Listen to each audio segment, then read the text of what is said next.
attempting to be the first person to ride an electric bike from New York City to Miami solo.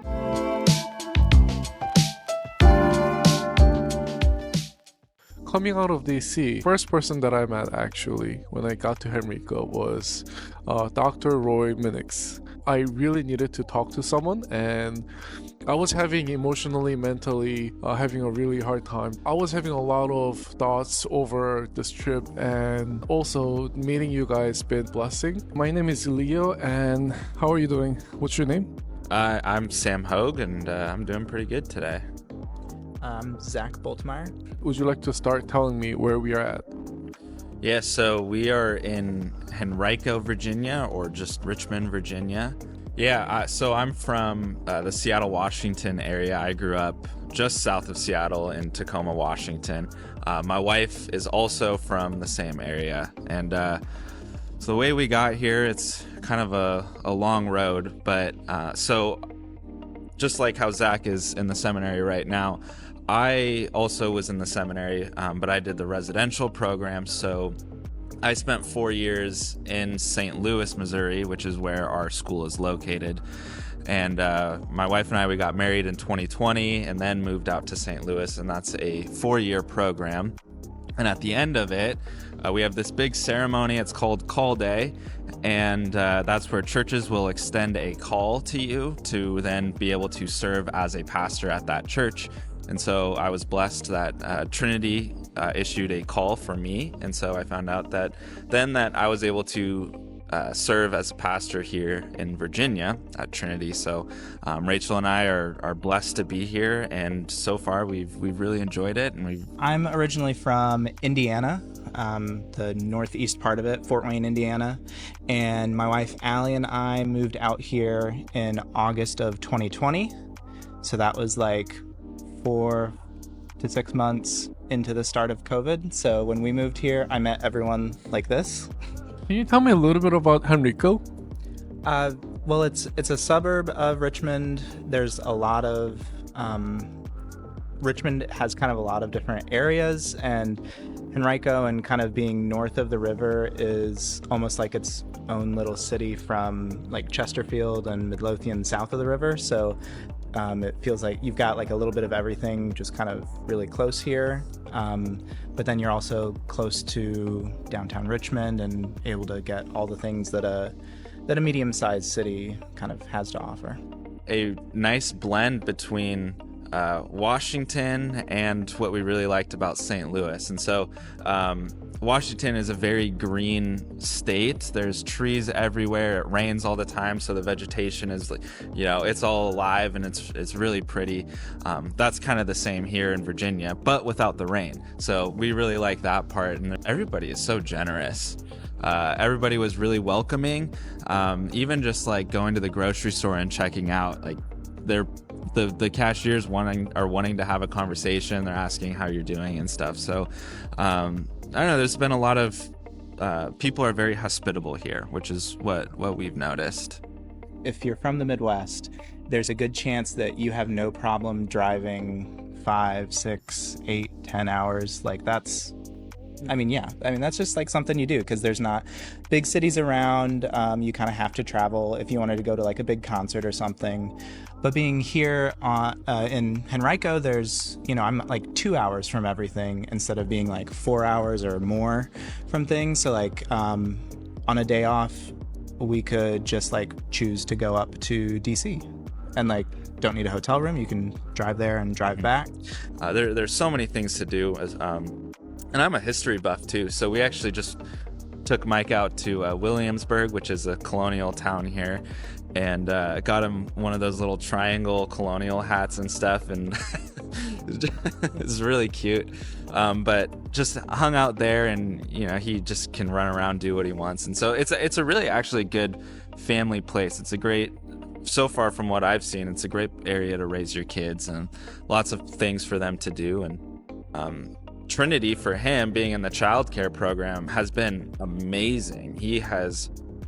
It's incredible just to see how much he has developed just socially around other kids and stuff. He's the only kid we have right now, and so having him be able to interact with other children and like knowing what can I do, what can't I do around them. The teachers do a fantastic job teaching that. So his growth here has just been incredible. So what's unique about this church? Why do people keep coming back?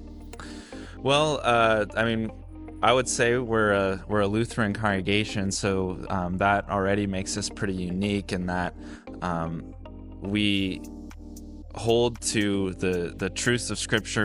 Those are the foundational parts of what we believe, and we believe what Scripture tells us. We are also a very traditional church to hone in on the rich tradition of the Lutheran Church, and the sacraments that we get to receive weekly. And so I would say that makes us a little bit more unique. Yeah, so the Lutheran Church was actually one of the first kind of church bodies that split off from the Catholic Church back in the 16th century. We wanted to return to that tradition that the church had already been practicing. So like Pastor Sam said, you know, we take Scripture at what it says, and we take those gifts that God gives us, and the ways that He says He's going to care for us and support us, and we run with it.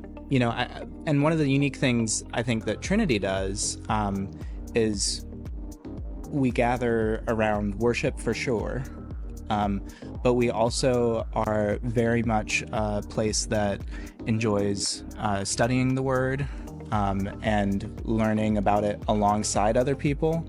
I think it's not unique for churches, but I think the way that it comes across that we're all kind of knit together by that center of worship life is a really key way for how we gather.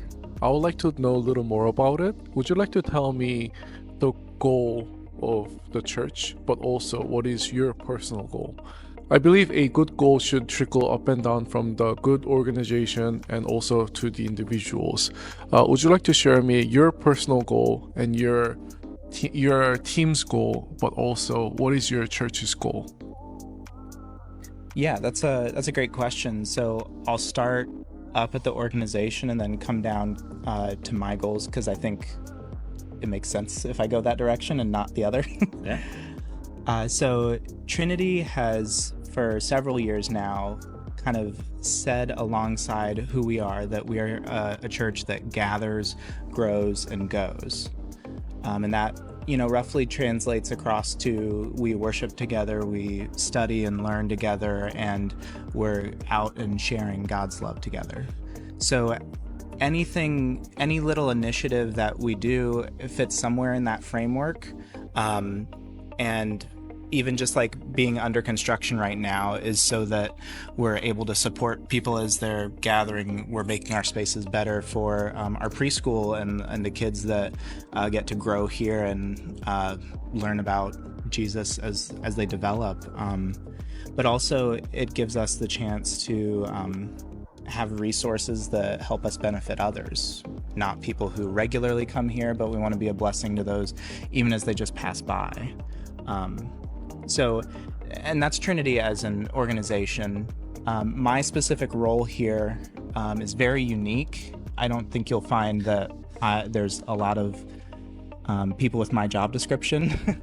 So on a typical Sunday morning, I'm up on the organ bench. During the week, I'm looking at spreadsheets and talking with HVAC technicians. My roles go from, you know, worship to administration, and those kind of two areas are ones that a church has a lot of, and so I'm always kind of connecting with the other people on staff and other volunteers so that they're equipped to keep doing that organization's mission. So my goal is to make sure that I'm always learning enough to be not efficient in what I do, but making other people efficient in what they do, which is, you know, sometimes hard, especially at busy times of the year like December, where I've got my own list of things to do, but then there's also other people I want to help support so they can help do Trinity's mission too. One question that I have is that you said church gives a lot of benefit for the people.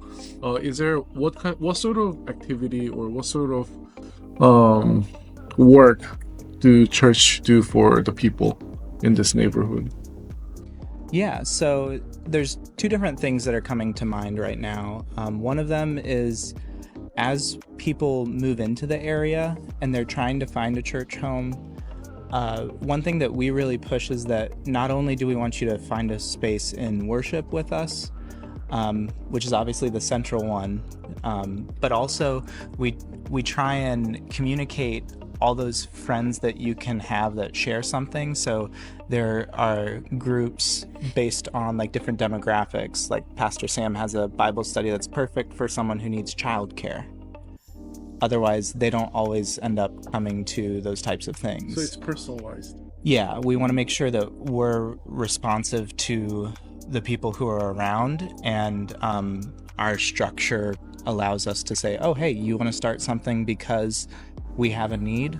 Let's do it. And I really like that. Mm-hmm. Yeah, just to echo what Zach said, our mission is to gather, grow, and to go. And so we do that in worship, we do that in Bible studies, we do that in ministries that we do to serve our neighbors, to serve the community, and then we go and we share that, and we share the gospel with our neighbors and friends and people who don't know Jesus. So my role here, I've got kind of a little bit in each one. So as a pastor, I'm preaching or doing liturgy, helping out in services weekly. As Zach said, I have a Bible study as well, so I'm involved in teaching. But my main focus, apart from Sunday mornings, is outreach. And so developing ways that we can serve and go out into the community. So really kind of hit on that going part of our mission. So one of the ways is that we are serving our community in a big way, and we're growing in it. This is part of what we're doing our construction for, is our preschool ministry. We're serving over 60 kids right now, and we're looking to grow that even further. But we're providing a need for families who need the childcare, but it also is a good opportunity for ministry, as many of those families aren't connected with the worship of our congregation. So it gives us a good opportunity to reach them. So we have a preschool program. There's a infant through pre-K. So up to 4-year-olds or 5-year-olds, I think. My son is actually in the infant program. He's a 1.5, so a toddler program. It's fun because there's kids running around and screaming and singing, so there's always something going on. And one of my favorite parts is when they see me and they have to shout and say, "Oh, hi, Pastor Sam! Hi, Pastor Sam!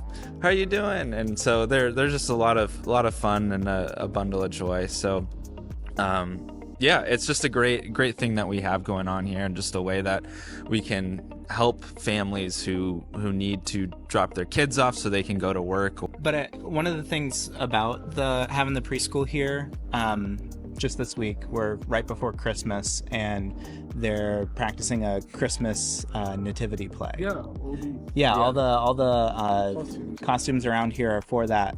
So yesterday, a couple kids were still getting their costumes on, and one of the other students, she just started singing Waymaker. Not a Christmas song, but a Christian song. And she just started it by herself, and about 10 seconds later, about a third of the kids were just all singing along, not prompted by anyone. They were just making a joyful noise, and killing time being preschoolers. So they're fun and unpredictable. And like you said, when they see you in the hallway, they say, "Hi, Pastor Sam." Yeah. Well, to them, we look a little similar, so I also get, "Hi, Pastor Sam," I get Pastor Zach as well. So we get mixed up with the kids every once in a while, but kids are fun. Yeah, they're lots of fun here. They bring a lot of joy. Yeah, for sure. That's great. Is Henrico a diverse with different ethnicity? Yeah, I would say there's a lot of immigrants that are moving in from around the world, and also Richmond, I think, is a really unique spot because you kind of get the northerners coming down from like New York and above DC, but you also get like the southerners and their southern hospitality. So there's a lot of diversity here. Yeah, I would say we're growing. We just welcomed 5 or 6 new members a couple weeks ago. We had a baptism a couple weeks ago. So yeah, I mean, the Lord is definitely blessing the ministry here at Trinity, and we're happy and we're excited about what he's got in store for us. Are you good? Yeah, I'm good. Okay. Thanks, man. You're welcome.